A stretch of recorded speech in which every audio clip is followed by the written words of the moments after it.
I welcome our distinguished guests, excellencies, and participants.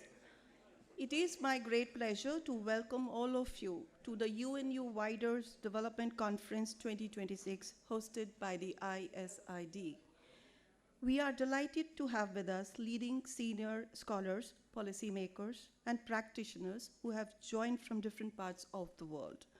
Your presence here reflects the shared commitment to advancing research on green industrialization and inclusive growth in a fractured world order, the central theme of this year's conference. Thank you all for being here to what promises to be a stimulating set of discussions over the next 2 days. We will now begin with the inaugural session of the conference. May I now request our distinguished guests to kindly come up on the stage for the inaugural session. For this, I would like to invite Mr. Suman Berry to join us on the stage.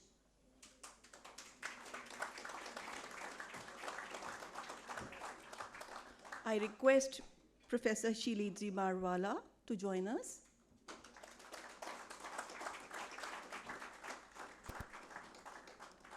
Mr. Stefan Priesner to join us on the stage. Professor Kunal Sen, may we have you on the stage, please? Request Professor Nagesh Kumar to join us on the dais. Due to some urgent and unexpected commitments that have prevented Ambassador Sudhakar Dalela from joining us today, he has, however, sent his best wishes for the conference. Please join me in welcoming our distinguished panelists here with a warm round of applause.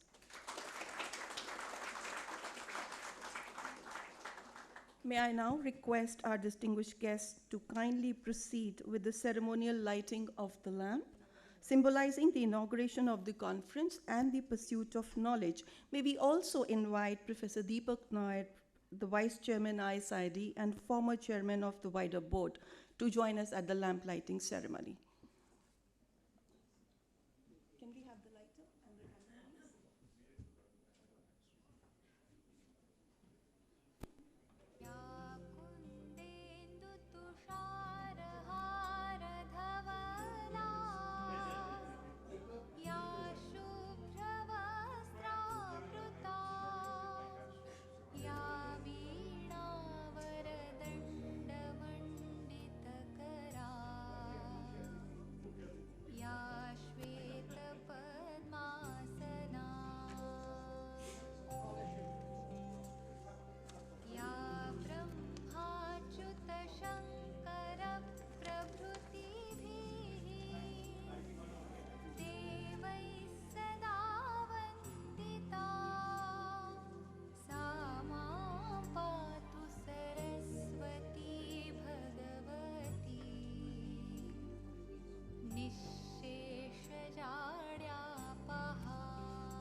Thank you. To begin the opening segment, I would like to invite Professor Nagesh Kumar to make his opening remarks.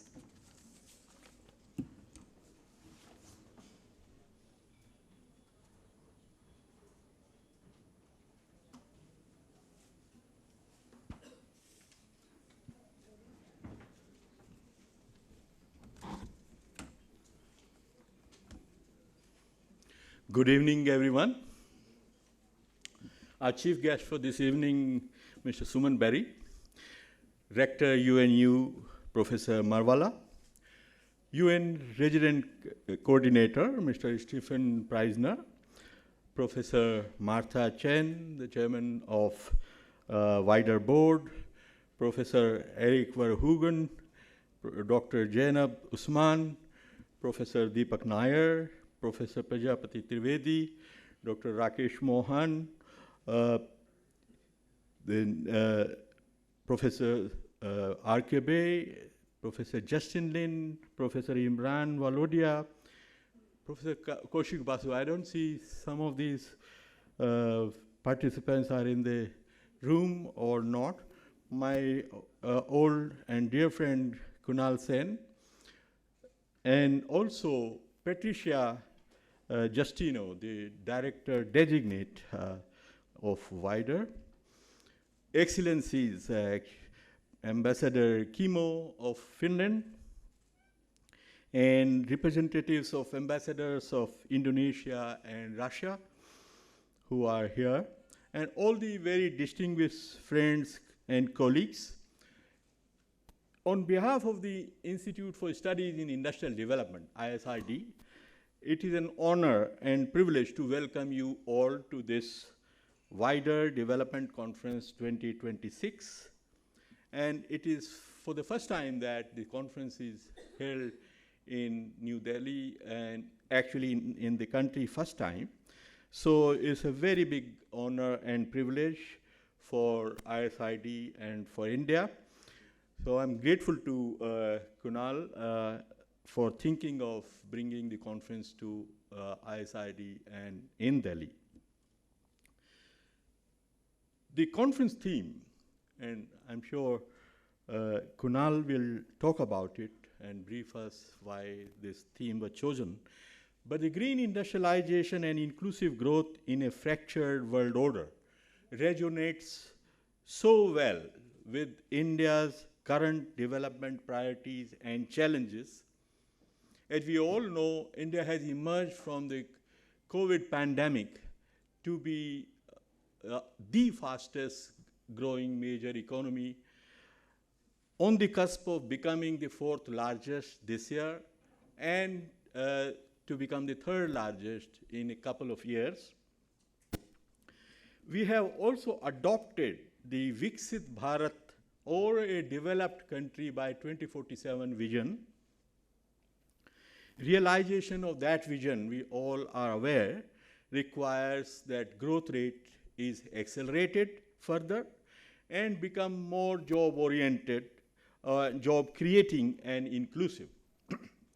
Recognizing the manufacturing sector's potential for job creation, the government of India, over the past decade or so, adopted the Make in India initiative and Atmanirbhar Bharat programs. However, in this age of net zero, and every single country has taken some commitments to achieve net zero, industrialize first and clean up later is no more a relevant development strategy. So we need to combine the job creation, industrialization, and sustainability into the development strategy. And the green industrialization is the approach which can combine the imperatives of job creation and climate sustainability related matters or issues. However, the global economic order and also the global political order, which is currently in highly disturbed phase. So global economic order had changed for the past decade and has become less benign than it used to be earlier in the 1990s and the first decade of this century, where the phase of hyper-globalization was helping the countries that wanted to industrialize. So it had changed and become less benign, creating challenges for new industrializers or late industrializers. And in that context, this conference theme is of great relevance and is very timely for us in India and for the rest of the global south. But besides this timely theme, the conference is made special for two more regions. One of them is the BRICS presidency of India this year. And among the themes of the conference there is one theme about South-South cooperation, South-South trade. And BRICS has emerged over the last decade or so as an important forum for fostering South-South cooperation. So this is one important region that we feel happy that this year we are hosting this conference here in the year of BRICS presidency of India. Another region is that 2026, ISID is celebrating the 40th anniversary of its birth. And Professor Nair, our vice chairman, our very distinguished vice chairman, is here. And what could be a better way to celebrate the 40th anniversary than with a gathering of galaxy of academics joining us from around the world and have a discussion on the key challenges to development of the day. So with these words, I want to really welcome very warmly all of our participants and distinguished guests, especially our distinguished guests for this evening, Rector Marwala of the United Nations University, who I understand is a very renowned scientist, Mr. Preisner, the new face of the UN country team in India. I happen to be a past member of the UN country team, and so we're very delighted to have you here. Our keynote speaker, Professor Eric Verhoeven from Columbia University, a very well-known and eminent economist, whom we look forward to hear. And I'm especially delighted to welcome Mr. Suman Berry for for fitting this event in his very busy schedule, and as the vice chairman of Niti Aayog, and for our friends from outside India, Niti Aayog is the successor of India's Planning Commission, and as vice chairman of this body, of which chairman is the Prime Minister himself, Suman is at the helm of guiding the development strategy and development policy agenda of the nation. So we are very honored to have you with us, Suman, this evening. With these words, let me welcome everyone once again, and I hope the friends from outside the country will have enjoyable time in Delhi. And we really look forward to working with all of you over the next 2.5 days for productive exchange of ideas. I thank you.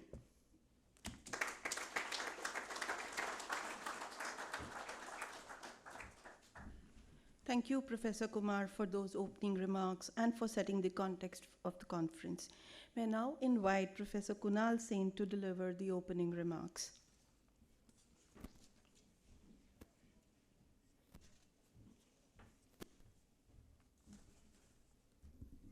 Good evening, colleagues and distinguished guests. It's a real pleasure to welcome you to the opening of the 2026 Wider Development Conference here in New Delhi, hosted in partnership with the Institute for Studies in Industrial Development. Let me begin by thanking all of you here, especially those who have traveled long distances to get here, to join us at a time when travel and logistics have been made much more difficult because of the conflict in the Middle East. The fact that so many of you are here, especially those who've traveled long distances, despite these disruptions, is greatly appreciated. It is also unfortunately a reminder of just how relevant and how urgent our conference theme is. When you speak of a fractured world order, you're not referring to an abstract concept. You're speaking about real conflicts, real uncertainty, and real consequences for countries, institutions, and people. Our conference theme green industrialization and inclusive growth in a fractured world order is deliberately direct. It captures the core challenges facing development today: how to create decent jobs, raise productivity, and expand opportunities while also responding to climate risk and navigating a more uncertain global economic environment. Let me frame our discussions with two realities: one more sobering and one more hopeful. First, a note of realism. We are meeting at a moment when many of the assumptions that shaped development over the past few decades are under strain. Global economic governance is not keeping pace with change. Trade and investment relations are becoming more fragmented. Development finance gaps are widening in many settings, and debt vulnerabilities remain acute. All of this is happening while the climate transition is no longer a distant agenda item, but an immediate constraint and an immediate opportunity. But alongside this realism, I want to underline a genuine reason for optimism. The second reality is that the global south is increasingly central to the future of the global economy, in production, in innovation, in markets, and in ideas. We see deeper south-south link in trade, investment, technology, and we see a growing appetite for new approaches to development cooperation, economic governance that are coming from the global south to reflect better realities and today's realities. And this is precisely why industrial policy, which is the theme of this keynote today, is back at the center of policy debate. For many countries, the question is no longer whether the state has a role to shape structural change, but how to do it effectively, and how to do it in ways that are both green and inclusive. Industrial policy is being asked to deliver multiple objectives at the same time: faster productivity growth, resilient supply chains, better jobs, technological upgrading, and a credible pathway to net zero emissions. And here, India is the fitting place to have this conversation, not only because of India's current economic weight and policy debates, but also because of the longer intellectual history that UN-WIDER has with India. When I was a graduate student, I first encountered UN-WIDER through the works that have become classics in development economics, including Hunger and Public Action by Jean Drèze and Amartya Sen. That tradition of combining rigorous analysis with a clear moral purpose to expand human well-being and reduce deprivation remains very much alive in the work of UN-WIDER today. There's another surprising fact of India's connection to UN-WIDER, which many of you would not know about. And what is it? It is that India, along with Finland, Japan, and Sweden, contributed to the endowment of UN-WIDER in its fairly early years. And that endowment has been critical for UN-WIDER's success in providing a solid base for its growth over the last 40 years. So over the next 3 days, our aim is straightforward: to bring together researchers, policymakers, and practitioners to examine what a new era of industrial development can look like in practice, what is working, what is not, and what can be adopted across contexts, especially in a world where all certainties about global cooperation are weaker than they once were. Before I close, let me warmly thank our partners here in New Delhi: the Institute for Studies in Industrial Development, ISID, for hosting this conference with us. ISID has been an amazing and outstanding partner in shaping this event, and especially fitting to be working together at a moment when the Institute is celebrating its 40th anniversary year, which we did our same UN-WIDER last year. I also like to acknowledge Professor Nagesh Kumar, Director of ISID, for his leadership and partnership in bringing this conference together. This wouldn't have happened without the cooperation that we have seen between UN-WIDER and ISID for the last several months. Under his direction, ISID continues to make an important contribution to research and policy debate on industrial development, structural change, and sustainable growth. I also want to turn now to the focus of this particular inaugural session, the lecture, delivered by one of the leading experts on firm-level barriers to industrial transformation in developing countries, Professor Erik Verhoeven. Our keynote will help set the tone for the conference for speaking directly to the role of industrial policy. And to the central question we turn to again and again, how to get growth going, but at the right type, growth that creates opportunity without deepening inequality or destroying the environment. Thank you for joining us. I hope you find the discussion stimulating for the next 3 days and encourage you to engage actively throughout the conference, in the sessions, during breaks, in social media, and with our poster presentations. Thank you.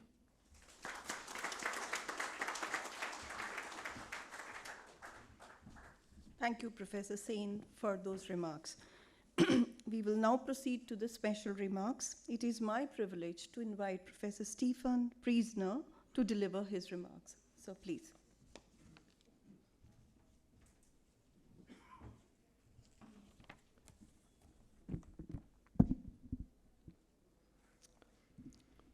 Suman Berry, Honorable Vice Chairman Niti Aayog, Professor Chilidzi Marbala, Rector of the United Nations University and Under-Secretary General, Nagesh Kumar, Director of ISID, and Kunal Sen, Director of UNU Wider. Distinguished guests, Excellencies, Namaste. For those of you who come from afar, very warm welcome to Delhi. Very nice meeting all of you, and a warm greetings on behalf of the United Nations in India.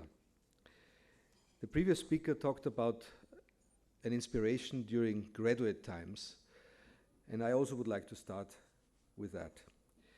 I was a postgraduate student at Johns Hopkins University and decided to write my thesis on the concept of gross national happiness in Bhutan, which at that time was not researched. This was the beginning of the 90s. And my interest of the subject came from the conviction that gross domestic product was a dangerously thin measure of what development is all about. And that conviction did not come from anywhere. It came from Amartya Sen's capability approach, from the idea that development is the expansion of real human freedoms, and from the recognition that this idea was itself forged in large part from India's own experience. The Bengal famine, the constitutional ambitions of a newly independent republic, the democratic institutions that gave ordinary people a voice in their own development in ways few post-colonial states managed. These debates have shaped development economics for decades, and both India and UNU Wider have been at the heart of them. I feel honored and privileged, therefore, that UNU Wider and ISID have brought today's most pressing development debates to Delhi at this fragile time. Indeed, we meet at a moment of profound fracture in the global order.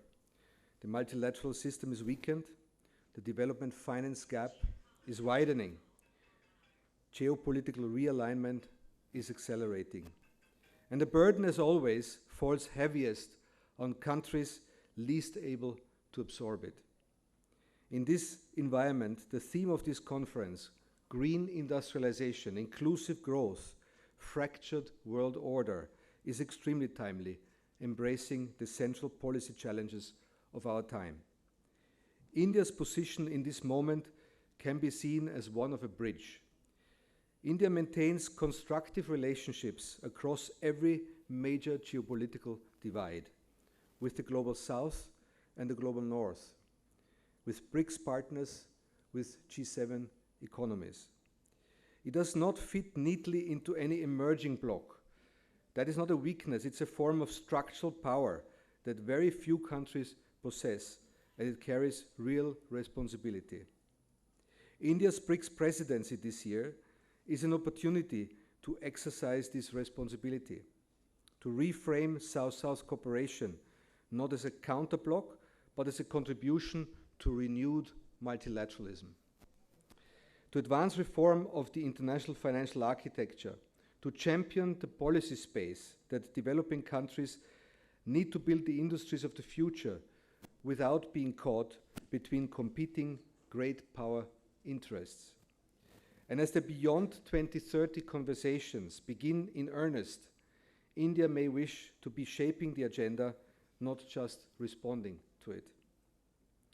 The intellectual traditions this country contributed to the world, the capability approach, multidimensional poverty measurement, the long debate about what growth is actually for, are precisely the frameworks the post-2030 agenda needs. The Beyond GDP movement is in no small part an Indian intellectual inheritance. It is time to claim it. What India and the United Nations are building together at the moment, and we have long gone beyond the traditional relationship with India from the side of the United Nations, is something very interesting, a genuine partnership in which Indian experience, Indian innovation, and Indian institutional knowledge are co-created into best practices that travel through South-South cooperation to countries across Asia, Africa, and beyond. India's breakthrough in digital public infrastructure, in direct benefit transfers, in last-mile health delivery are not just national achievements, they are global public goods in the making. Yet real puzzles remain, and the UN stands ready to work on them alongside government and other stakeholders, such as the stubbornly low female labor force participation, such as the malnutrition burden, such as the structural transformation to still create quality jobs at scale, and such as the defining challenges of the net zero promise, greening the manufacturing base, accelerating climate action, closing the staggering gap in transition finance. The opportunity, of course, is equally significant. India's renewable energy sector is expected to create over 3 million jobs by 2030. India's green economy could create 48 million full-time equivalent jobs by 2047 and attract 4.1 trillion in investments as the country builds new value chains in clean energy, circular manufacturing, bio-based materials, and nature-based solution.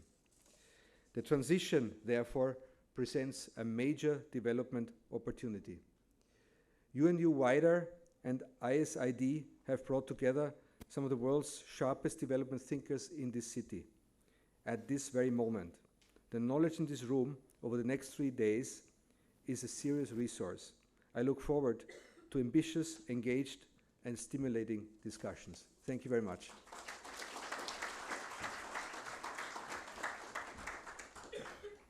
Thank you very much, Mr. Priesner, for those valuable remarks. May I now invite Professor Shilidzi Marwala to kindly share his thoughts with us. Excellencies, distinguished guests, colleagues, and friends. It is a great pleasure to join you here in New Delhi for this year's wider development conference. We gather at a moment of profound global transition. The international system is experiencing fragmentation. Multilateral institutions are under strain. Trust between nations and within societies is increasingly fragile. This comes at a time when global climate crisis is accelerating, technological change is disrupting labor markets, and development finance gaps are widening. In this context, a fundamental question emerges. What is the role of knowledge institutions in a fractured world? The United Nations University was founded more than 50 years ago on a simple but powerful idea that rigorous independent knowledge can help bridge international divides. That scholarship, when connected to global policy making, but grounded in local realities, can strengthen cooperation rather than weaken it. UNU-WIDER has embodied that mission since its founding in 1985 as UNU's very first research institute. For over 4 decades, it has brought together scholars and policy makers from around the world to examine inequality, growth, physical space, and governance. It has served as a bridge between the global north and south, between research and policy, between theory and practice. Importantly, UNU-WIDER has always engaged deeply with the global south, not as a subject of study, but as a partner in shaping knowledge. It was founded with contributions from both Finland and India, and leading thinkers from India, including Nobel laureate Amartya Sen, have defined its early intellectual direction. It is therefore especially meaningful that this conference takes place here in India at a time when the global south is playing a central role in reshaping the global economic order. In a fractured world, knowledge institutions must do 3 things. First, we must defend the space for evidence-based dialogue. When geopolitics becomes polarized, facts become contested. Universities and research institutes must safeguard intellectual independence and methodological rigor. Second, we must connect knowledge to action. Research that does not inform policy risks being irrelevant. Research that informs policy without independence risks losing credibility.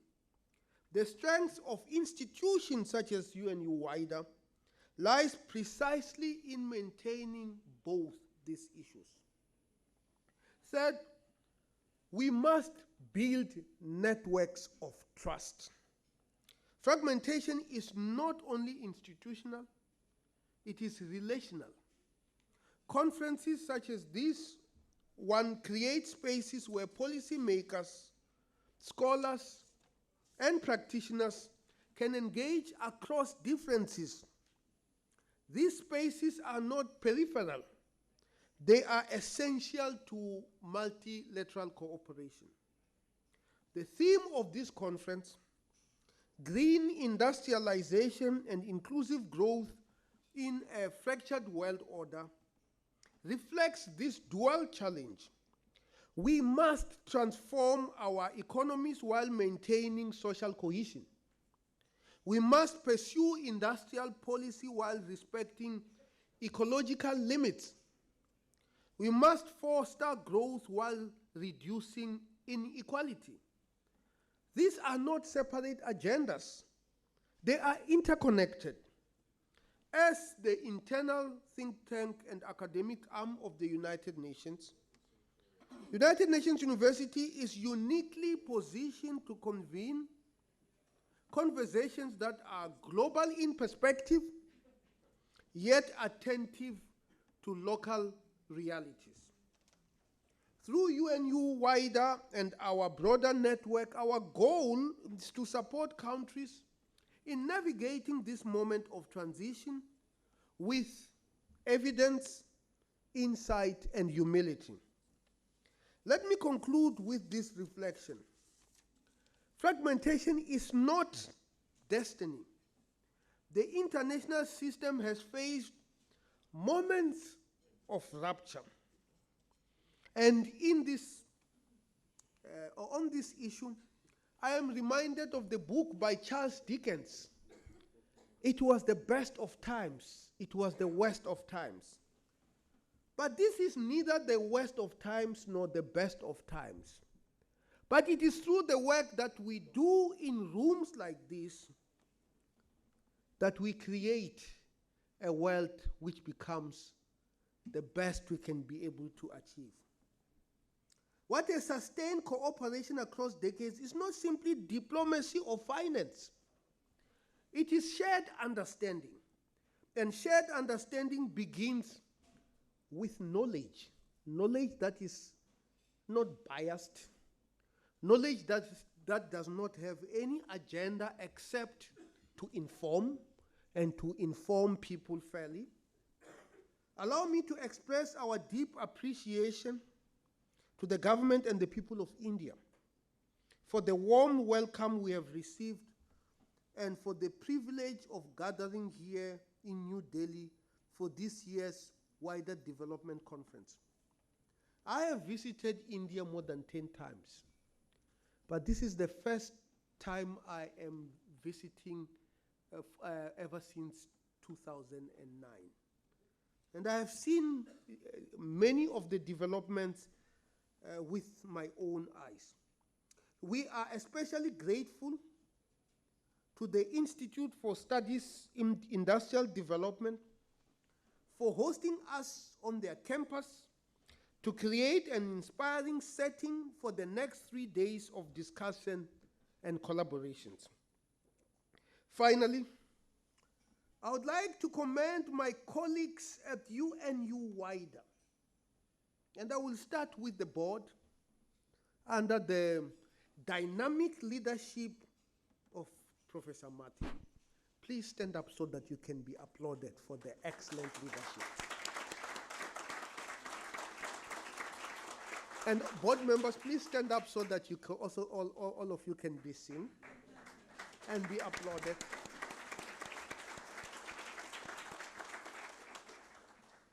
And of course, the outgoing director, Kunal Sen, and also the incoming director, Patricia. The work ahead is important. We cannot fail in our work. And I also would like to thank United Nations University, WIDER, and all our partners for continuing to work with us. And of course, the legacy of United Nations University is the legacy of UNU WIDER. And we do this work not because of just doing the work. We want to change society and to change society for the better. And I wish you a productive and forward-looking conference. Thank you very much.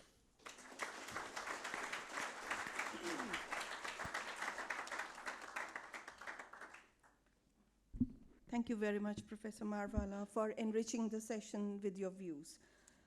We will now move to the inaugural address. It is my privilege and honor to invite Mr. Suman Berry, whose leadership and contributions to public policy are widely recognized, to deliver the inaugural address.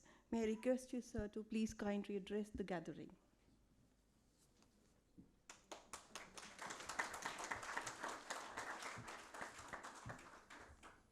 Please be careful with the gap. Oh, yeah, okay, fine, good. Wow, the rector's address is a hard act to follow. I would really call that the inaugural address and consider myself to be the wind-up act, but nonetheless. So a pleasure to meet you, sir, and the power and conviction of your comments were evident. As somebody who had the privilege of visiting the UNU in David Malone's time, it's in obviously very good hands. Nice to meet you. Dignitaries on the dais, I won't go through the whole list, but I would include Anjali, who once worked for me, our MC as well, but also to acknowledge a certain amount of nervousness at having to address a group of people who are scholars. I don't consider myself a scholar as such, but also people who have been very important in guiding me over my quarter century back in India. I would particularly acknowledge the presence of Rakesh Mohan, who I took over from at NCAR, and not only inherited a very fine group of scholars, including Anjali, but also in seeing Indian industrialization through his eyes. He was a member of the Abid Hussain Committee, and I think has tracked what has happened in Indian manufacturing over the years. And I owe to him the insight that, look, we are concerned about small and medium enterprises, but really what India needs is scale.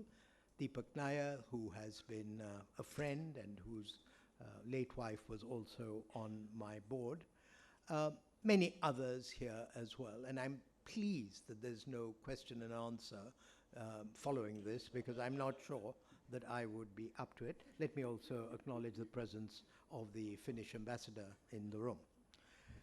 So I'm not quite sure what an inaugural address or keynote address is meant to do, but I would offer 5 framing questions which are not meant to be irreverent, but I think are meant to get us to think about both the opportunities and the challenges at the present time.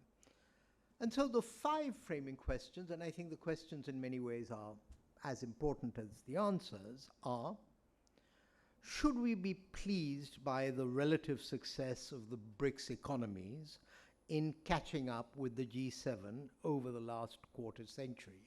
And I've used those two, as it were, collectives for a couple of reasons. First, I thought I would be following Ambassador Dalela, who is our Sherpa for the BRICS. And second, because to some extent I see the BRICS as a response to the G7. I'm going to come back in a little bit to how useful the North-South classification is, but let me just stick with that polarity. And so if the answer to the question of whether we should be pleased by the relative success is yes, and I think the answer is more modulated than that as we go through each individual country, then what needs to change now and why? So if we've had a good run, or if some countries have had a good run, what is the reason for thinking that that model is broke? And I'll have a couple of observations of that.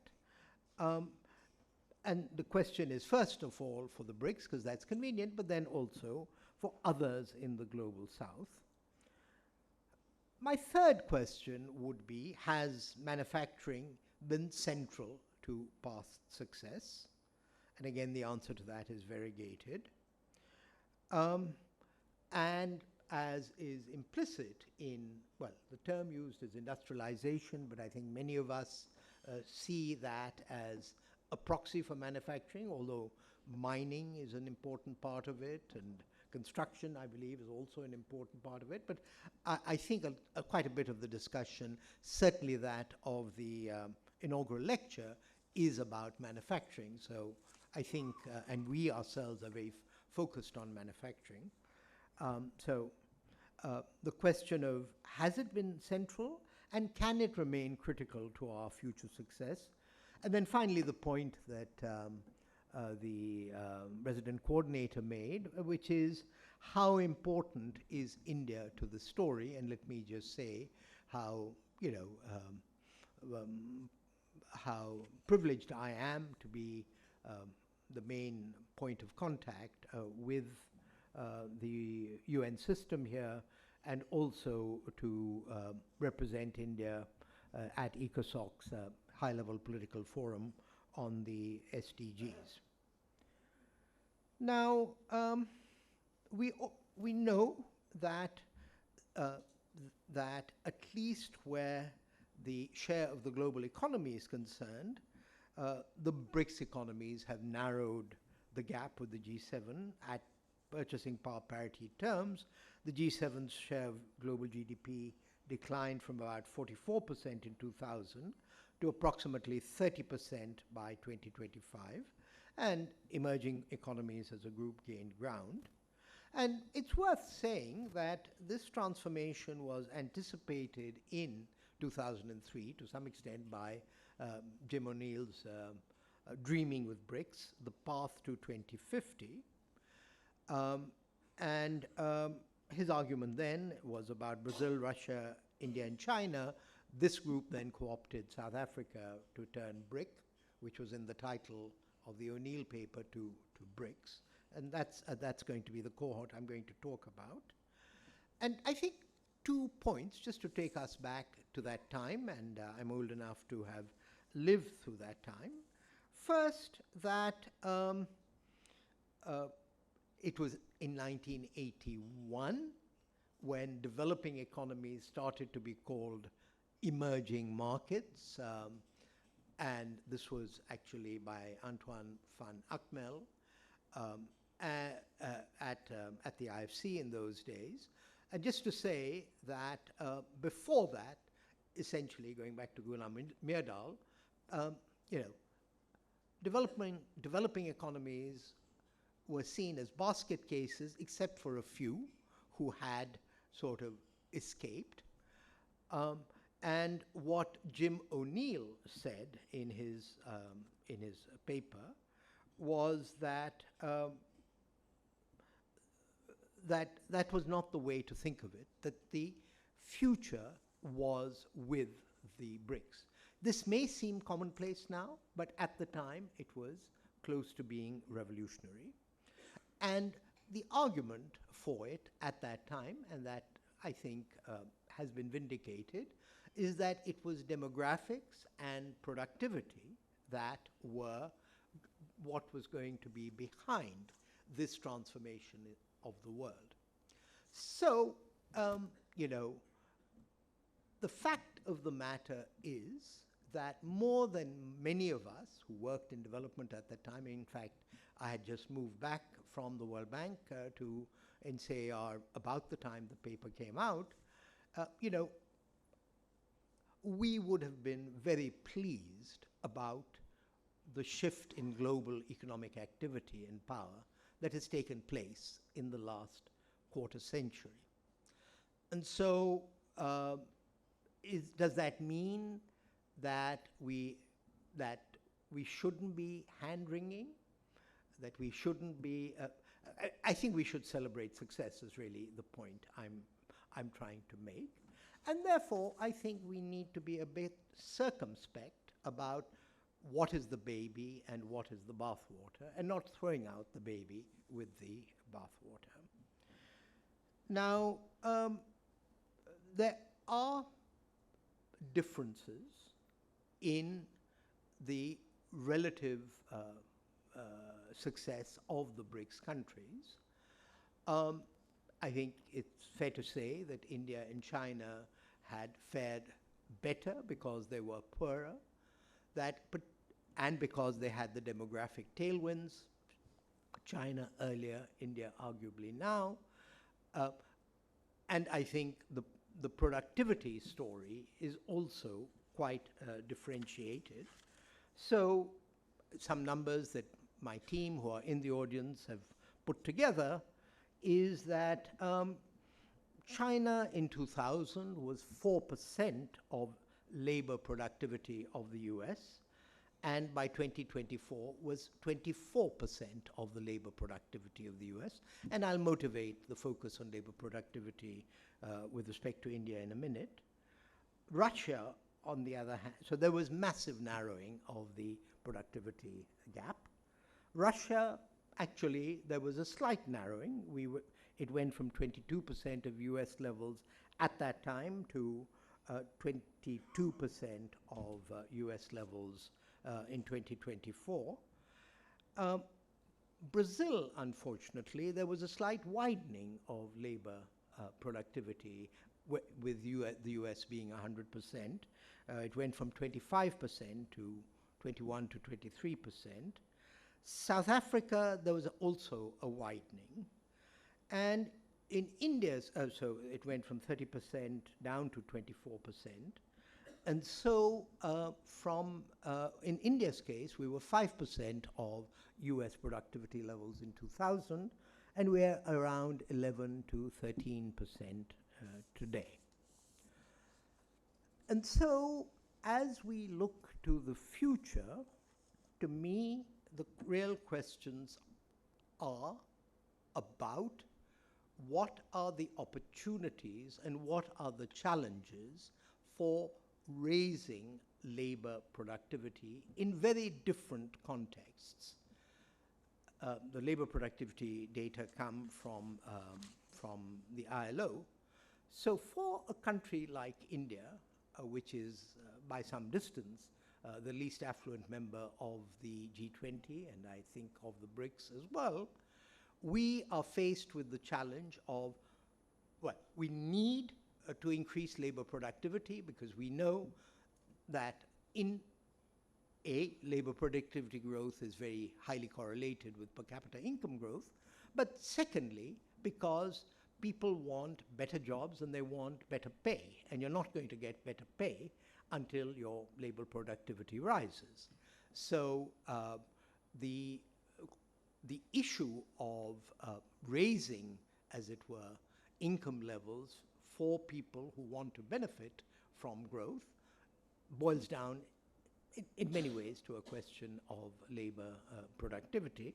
But the same issue also applies for countries which have gone beyond the demographic transition, and that includes a lot of Asia for demographic reasons, Thailand, China, etc. And so I just want to say that as the discussion goes forward in the next 3 days, I think a question I'd like to put in your mind is how much of what is being discussed is about raising labor productivity in a range of countries. Let's start about the BRICS, but also more broadly the global South.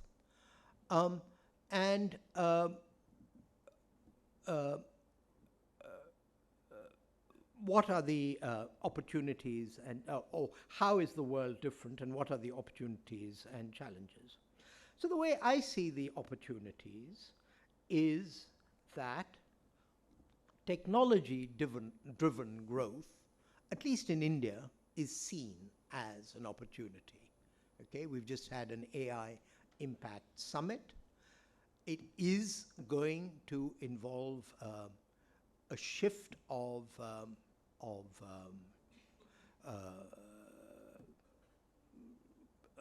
opportunities, and I'll come to that as a challenge. But certainly reporting as I do to our Prime Minister, who is a fervent technophile, he believes technology is actually the way in which India can accelerate its growth and higher quality growth. Second, and this is an insight that I owe to Ricardo Hausmann at Harvard, is that the energy transitions may favor the global South.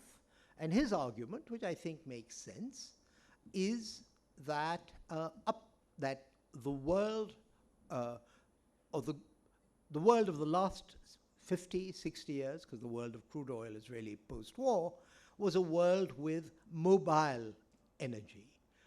And basically all of the investment was, as we are seeing in the Straits of Hormuz, about easily transported fossil energy, coal being something of an exception, whereas the natural endowment of an India or of the South is sunshine, wind, etc. And his argument is, and it's a plausible one, that if we can finance the energy transition to benefit from the lower levelized cost of the new energy sources, that could be a source of competitive advantage. So that's a second tailwind. And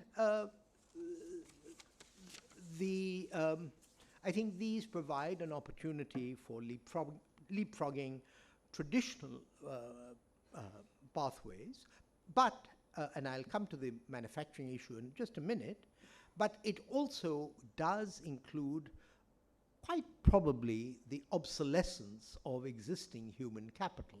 And so in India, and of course there's been good work done by the IHD on this, the question of what constitutes not just the skilling challenge, but the education challenge to keep up with the change in job opportunities, I think is a huge issue, not just for India, but for many countries that otherwise stand to benefit. I also think, and I don't see a track on that in the conference schedule, I do think that this is going to be require a major shake-up, certainly in India, probably elsewhere, of the fiscal architecture. To a surprising degree, the fiscal architecture has been bound up with the fossil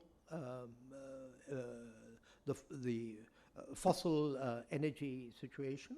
And then, of course, supply chain disruption, and as the RC indicated, massive financing constraints. So I would say that, I've almost certainly exceeded my time, but those before me did, and so I feel I'm given that license. So let me just make two final points. First, on manufacturing. India itself is, if you like, fixated on manufacturing. I would hope, and of course, ISID is in many ways the royal chapel or the high priest in thinking about these things, but I would want greater clarity on what we want manufacturing for. Is it for employment, the Lewis model? Is it for economic security? Because a country that is concerned about its strategic autonomy can't afford to outsource its manufacturing. Is it because technological change happens fastest in manufacturing? I'm not going to answer these questions, but let me just say that one of the reasons India has been going around and signing all these FTAs is in the hope that this might spark the manufacturing revolution over here.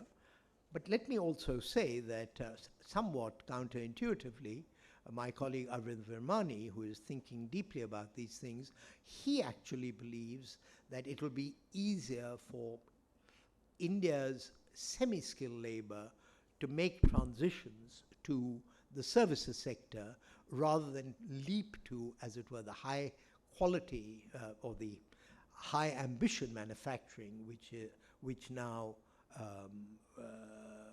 high-tech manufacturing, which seems now to be the norm, and which, of course, China has mastered so brilliantly.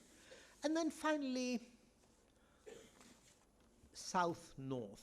I'm struck by the following, that when John Maynard Keynes wrote on India, and he wrote quite a bit on India, he did not see the Indian economy as a separate animal from the UK economy. His treatise on money, etc. India was considered, and it was important to the British Crown, it was considered a serious place. I do think that the division of the world into North and South was a product of the Cold War and also of what I might call the American school of development economics. I'm a little hard-pressed today, and of course it generated privileges like special and differential treatment in the WTO, the uh, uh, uh, the formulation in the UNFCCC, etc. But I think that we exist to absorb technology from wherever it's being generated. A lot of that technology is being generated in the north. And I think that softening the dividing lines, at least as economists, maybe not as diplomats, would be something that I would vote for rather than further polarization. Thank you for your attention, and thank you for the opportunity.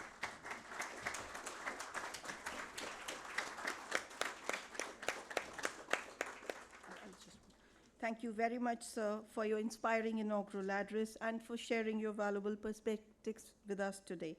We are truly grateful for your presence and for your guidance. Professor Nagesh Kumar has some acknowledgements of presence to make. Basically, I wanted to, in India, we have this tradition of vote of thanks to our very distinguished, speakers. And so just wanted to propose a vote of thanks. But before that, let me complete the list of very distinguished people who are in the room, and some of whom I listed, and some I somehow slipped doing that. So I want to recognize also the presence of Dr. Cristiano Pessini, the UNIDO director in Delhi. Yes, Professor Prajapati Trivedi, who had joined recently ISID board, and former secretary to Government of India, and also professor at the Harvard Kennedy School. Mr. Ajay Shankar, former industry secretary and also a member of ISID board. My very dear friend, Professor Alak Sharma, and Professor Shanta Devarajan. So there are many in the room, and I would not like to now, go on listing, but every single one is very, very important and distinguished in his or her own right. Now, I think this discussion, which is started just an hour ago, has been most scintillating that I could think of on reflecting on the theme that we have for this wider development conference 2026. And every single one, starting with Stephen and Rector Marwala, and our very distinguished chief guest, Suman, really built upon and raised all the pertinent issues that we need to be discussing over the next 2 days. So Kunal and I will make sure that we get answers to some of the questions which have been raised, and come back with some report summarizing some of the lessons. So thank you very much indeed for this very enriching discussion, Suman and every one of the speakers this evening. Thank you.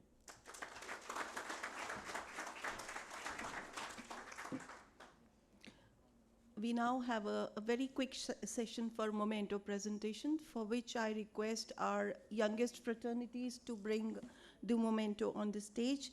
May I now request Professor Deepak Nair to join us on the stage and present the memento to Professor Shilidzi Marwala. So may we please have you on the stage? Yeah, please take it to Professor.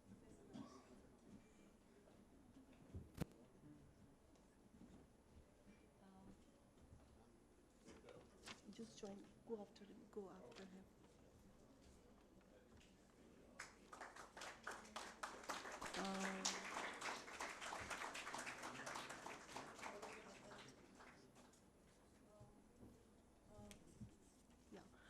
May I now request Professor Prajapati Trivedi to present the memento to Mr. Suman Berry, please? I was just seeing him. So maybe, sir, you could do? Professor Nagesh, you could do that?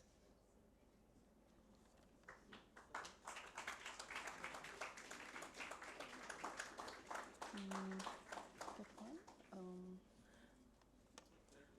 I request Mr. Ajay Shankar to present the memento to Mr. Stephen Priesner.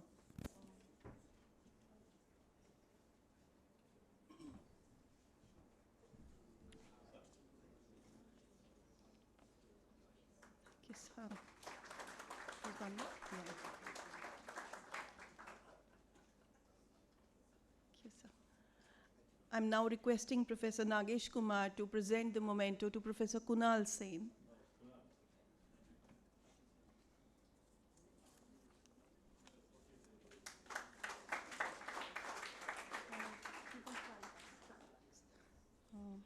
Thank you so much. May we have the speakers around the area for a group photograph, please? Yeah.